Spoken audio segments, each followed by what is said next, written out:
पेक्षा दीपस्तंभाप्रमाणे सतत मार्गदर्शन केले. या सर्वांची मी प्रथम खूप खूप आभारी आहे. माझं पूर्ण कुटुंब तांदळे परिवार आम्ही सर्वजण आपल्या या संस्थेचा खूप खूप आभारी आहे. जेणेकरून की आम्हाला सर्वांना सरांच्या माध्यमातून या संस्थेची सेवा करण्याची संधी मिळाली.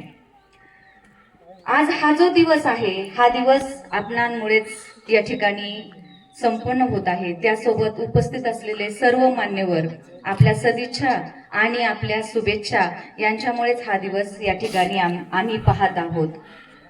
आता ह्या दिवसाला उपस्थिती लावणं आणि इथं भाषण करणं खरोखर एक खूप मोठा टास्क आहे, कारण ही गोष्ट सोपी नाही.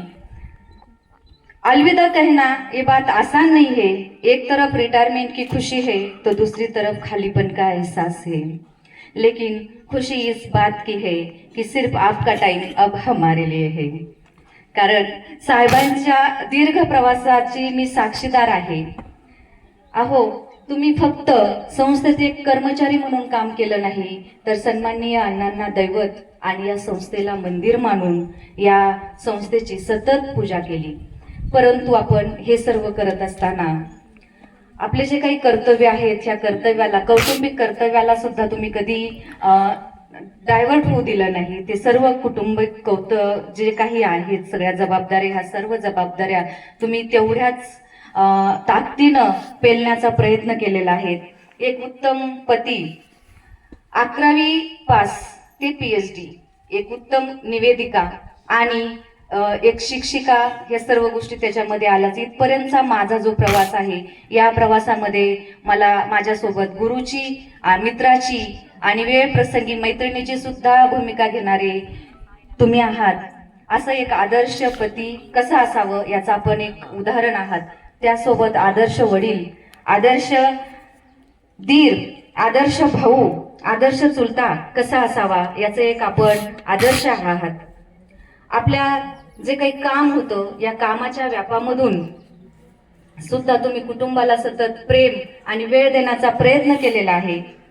त्यासाठी आम्ही, म्हणजे माझी मुलं यांच्यासाठी सुद्धा खूप काही सरांनी केलेलं आहे. पोरांच्या ऍडमिशनच्या वेळेस तर सांगायची गोष्ट म्हणजे असं खूप काही सांगायला आहे. Can't tell you in speech. I am now here speechless. But काहीतरी बोलावंच लागेल म्हणून मी या ठिकाणी बोलते. एक छोटे उदाहरण सांगते. ते म्हणजे जेव्हा मुलांचे ऍडमिशन होते तेव्हा त्यांची बॅग सतत रेडीच असायची की आज इथे जायचं, आज तिथे जायचं. म्हणजे कोणत्याही क्षणी ते कामाला कधीच नकार न देतात. आता जाधव सर आणि सर यांना लहानपणापासून माहिती दोघे जण कसे आहेत. ते प्रत्येक वेळेस कामाला तत्पर असणारं यांचं हे असं व्यक्तिमत्व आहे. आणि आपल्या कारकिर्दीमध्ये ज्या ज्या वेळेस संघर्ष करण्याची वेळ आली, त्या संघर्षमय परिस्थितीमध्ये तुमचं असणारं जे काही निर्णय क्षमता आहे आणि जे धाडस आहे, त्या धाडसाला आणि निर्णय क्षमतेला खरोखर सॅल्यूट मारावा असं आपलं निर्णय क्षमता आहे. मी वारा झेलणारा, पाऊस झेलणारा हिमालय पाहिला नाही, परंतु मी आपणाला पाहिले. प्रत्येक गोष्ट ती पॉझिटिव्ह असो, निगेटिव्ह असो, संघर्षाची असो, कोणत्याही गोष्टीची असो, ती करताना मी आपल्याला पाहिलेलं आहे. माझ्याबद्दल सांगायचं झालं तर आत्ताच मी म्हटले त्याप्रमाणे माझा 11वी पास ते PhDचा प्रवास हा काही सोपा नव्हता. कारण जेव्हा आपल्याला कौटुंबिक जबाबदाऱ्या असतात तेव्हा पत्नीचं शिक्षण आणि पत्नीची नोकरी कधी कधी नकोशी वाटत असते. परंतु आपण कधीच मला ही गोष्टीची जाणीव होऊ दिली नाही की तू ते कशाला करतेस म्हणून. प्रत्येक वेळेस मॅडम डेअरिंग कर, मॅडम डेअरिंग कर, कंटिन्युअसली त्यांचं असं वाक्य असायचं, जे की मला सतत प्रेरणा देत राहिलं आणि मी त्यामुळे इथपर्यंत आले.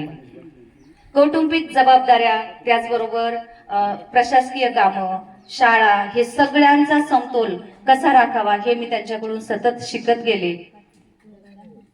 आमच्या फॅमिलीसाठी तुम्ही किंग मेकर आहात. तुमच्या मेहनतीला आणि समर्पणाला माझा सलाम आहे. हे सर्व करत असताना मात्र मी तुम्हाला जगताना पाहिलं नाही. आय होप यानंतर तुम्ही नक्की ते करताल. सरांचं मार्गदर्शन घेताल, जाधव सरांचं.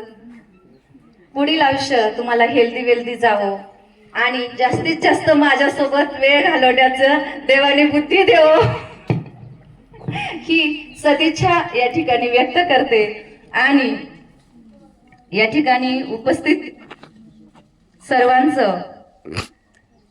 सर्वांना सांगू इच्छिते की सकाळी उठणं, आवरणं, डब्याची घाई वगैरे हा जो काही अध्याय होता त्यांचा तो अध्याय संपलेला आहे.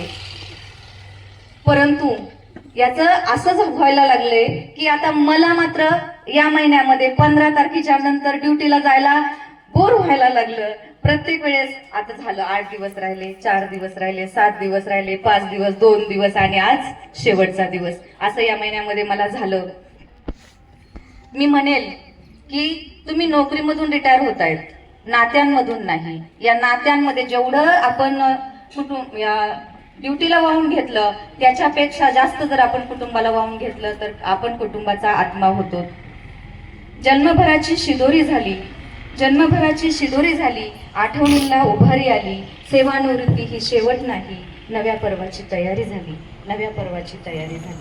आज या माझ्या पतींच्या सेवानिवृत्ताच्या कार्यक्रमाला उपस्थित असणारे आपण सर्वजण आणि मी एकच फोन केला उगले सरांना, सर मला तुमच्याजवळ माझं काम आहे, कराल का?